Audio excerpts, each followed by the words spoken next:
সন্তানের স্বীকৃতি পেতে লাইভ এসে কথা বললেন শব্দম ইয়াসমিন বুবলি। কারণ আমি যখন তার ভালো ফেসটা দেখি আমি তো তখন আবার ওইটা বিশ্বাস করে ফেলি যে কেন এরকম হচ্ছে আমার সাথে, কেন এই ধরনের গেম।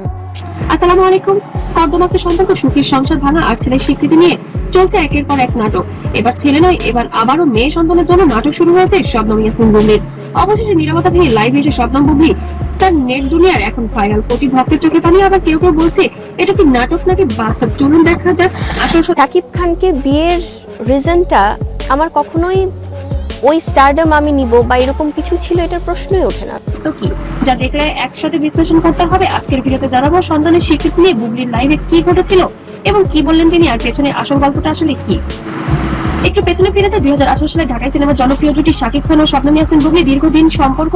2019 সালে গোপনে তাদের বিয়ে হয় বলে গুঞ্জন ছড়ায়, কিন্তু সংসারটা বেশি দিন টেকেনি। 2021 সালে শাকিব খান ঘোষণা দেন তিনি আর বুবলির সাথে সংসার করছেন না। তারপর থেকে শুরু হয় আইনি জট। বুবলি দাবি করেন শাকিবেই তার স্বামী আর শাকিবের ছেলে শেহজাদ খান তার সন্তান, কিন্তু শাকিব খান বারবার অস্বীকার করেছেন। এর মধ্যে বুবলি ছেলের জন্য ভরণ পোষণ চেয়ে আদালতে মামলা করেন। দেখুন, তার সাথে যখন আমার মুভি স্টার্ট হয় 2016 সালে, ফার্স্ট ফিল্ম থেকে আমি জানি হি ইজ সিঙ্গেল। সেই ইমপ্রেশনটাই কিন্তু সে দিয়েছে, সে সিঙ্গেল। যারা একদম কাছের মানুষ ছাড়া বাংলাদেশের 17 কোটি 18 কোটি মানুষ কি জানতো যে সে ম্যারিড, তার বাচ্চা আছে। শাকিব খান অবশ্য বলেছেন মামলা নিষ্পত্তি হোক আদালতেই। সম্প্রতি হাইকোর্টে বুবলি তার ছেলের স্বীকৃতি চেয়ে রিট করেন। সম্প্রতি আবার শোনা গিয়েছে তাদের নাকি মনের বরফ বলেছিল এবং তারা নাকি আবার এর মধ্যে গোপনেই এক হয়েছিলেন। এবং গত মে মাসে 2026 সালে আবারও একটি সন্তানের মা হয়েছেন শবনম ইয়াসমিন বুবলি।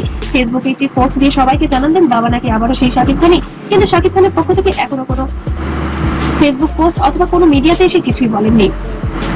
আর সোশ্যাল মিডিয়ার লাইভে এসে বুবলি বলেন, আর সেখান থেকেই তিনি বললেন তা মুহূর্তেই ভাইরাল হয়ে যায়। লাইভটা ছিল প্রায় আধা ঘন্টার। চোখে পানি, কণ্ঠে বুক ফাটা কান্না। বুবলি প্রথমেই বললেন, আমি আর চুপ থাকতে পারছি না, আমার ছেলের মুখের দিকে তাকিয়ে খুব কষ্ট হয়। আমি একা মা, কিন্তু ছেলে যে সমাজে মুখ দেখাতে পারি না। আমার মেয়ে সন্তান, এর ভবিষ্যৎ কি হবে। আমার মেয়ে তো অনেক শান্ত ছিল। একটা কথা বলবো, আমার নাতির প্রতি যেন সে সবসময় কেয়ারফুলি থাকে এবং আমার নাতির জন্য আপনারা। এরপর তিনি কি বললেন জানেন, তিনি সরাসরি শাকিব খানকে উদ্দেশ্য করে বললেন, আমি আপনার কাছে টাকা চাইনি, আমি আমার ছেলে এবং মেয়ের নাম চাই। আপনার নাম দিয়ে এসে বড় হচ্ছে, কিন্তু আনুষ্ঠানিকভাবে আপনি তাকে স্বীকৃতি করছেন না কেন? আমার ছেলে এবং মেয়ে, তার অপরাধ কি? আপনার সিদ্ধান্তেই তো সবকিছু হয়েছে। এই বলে তিনি বেশ কয়েক মিনিট কেঁদেছিলেন। তিনি আরো একটি বক্তব্য স্পষ্ট করেন, আমি চাই আমার ছেলে এবং আমার মেয়ে যেন শাকিব খানের সন্তান হিসেবে পরিচিতি পাই। স্কুলে তাকে জিজ্ঞেস করে আপনার বাবাকে, সে চুপ করে থাকে। এই কষ্ট আমি আর নিতে পারছি না। আজ আমার ছেলে বলছে কাল আমার মেয়েও স্কুলে ভর্তি হবে, তখন কি একই প্রশ্নের সম্মুখীন হবে?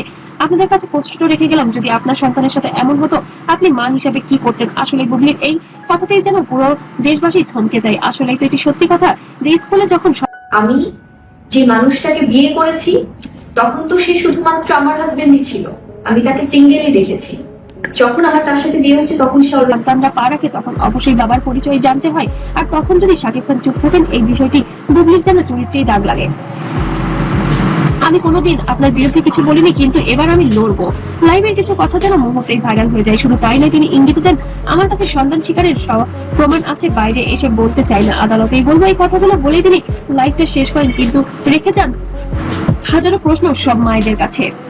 বুবলির এই লাইভের পর সামাজিক যোগাযোগ মাধ্যমে যারা যুদ্ধক্ষেত্র একদল নটিছেন বুবলির পক্ষে, তারা লিখছেন একজন মায়ের কান্না মিথ্যা হতে পারে না। শাকিব খানের উচিত সন্তানকে স্বীকার করার আরেকটি বড় অংশ মনে করেছেন এটা বুবলির চাপ সৃষ্টির কৌশল। মন্তব্যে অনেকেই বলছেন আদালতে প্রমাণ করার লাইভে কেঁদে লাভ কি? আবার অনেকেই প্রশ্ন তুলেছেন, যদি সত্যি বুবলির ছেলে শাকিবের হয় তাহলে বিয়ের প্রমাণটাই বা কোথায়? এদিকে আইনি বিশেষজ্ঞের মতামতে বাংলাদেশ আইন অনুযায়ী ডিভোর্স, তখন শুধু সেই সিঙ্গেল ছিলেন, তখন তো আশেপাশে কোনো কিছু আমি দেখিনি, আর দেখলেও তো আমার প্রশ্নই ওঠে না সেই জায়গাটাতে যাওয়ার। কোনো পুরুষ যদি অবিবাহিত অবস্থায় সন্তানের জন্ম দেয়, তবে সে সন্তানের পিতা স্বীকৃতি ছাড়া সামাজিকভাবে বঞ্চিত হয়। কিন্তু বুবলি যদি প্রমাণ করতে পারেন সাকিবের সাথে তার বিয়ে হয়েছে বা সাকিবের ছেলের বাবা বা মেয়ের বাবা, তাহলে আদালতের নির্দেশে ডিএনএ টেস্টও হতে পারে।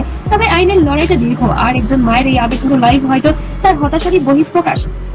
এখন প্রশ্ন হলো, লাইভে এসে কেন খোলামেলা মঞ্চে এত কিছু বললেন? বিশ্লেষকদের মতে কয়েকটি কারণ থাকতে পারে। প্রথমত, আদালতের মামলার সবার দৃষ্টির আকর্ষণ করা। দ্বিতীয়ত, শাকিব খানের ভক্তদের উপর মানসিক চাপ সৃষ্টি করা। তৃতীয়ত, গণমাধ্যমে তার সন্তানকে ঘিরে নেতিবাচক গুজব ছড়ানো বন্ধ করা। আর চতুর্থ, ফিল্ম ইন্ডাস্ট্রি নিজের অবস্থান শক্তিশালী করা। অন্যদিকে শাকিব খানও কিন্তু নীরব নন। এর আগে তিনি স্পষ্ট জানিয়ে দিয়েছেন, বুবলিকে ঘিরে আমার জীবনে আমার সিদ্ধান্ত, আর আমি আইন মেনে চলবো। তার দাবি, বুবলির সাথে তার কোনো সম্পর্ক নেই, বিয়ে হয়নি, এই আদালত ভরসা। উভয় পক্ষের বক্তব্যের মধ্যে ব্যবধানটা এখন আকাশ পাতাল। এই বিরোধের মধ্যে রাজনীতি থাকুক, একজন নির্দোষ শিশুর কথা তো ভাবতে হবে। শেহজাদ এখন স্কুলে যাচ্ছে, ভবিষ্যতে তার মেয়েও আবার যাবে। এখন তাকে নিয়ে অস্বীকার করার কি আছে? যদি সন্তান হয়ে থাকে তাহলে অবশ্যই শাকিব খানের স্বীকার করা উচিত।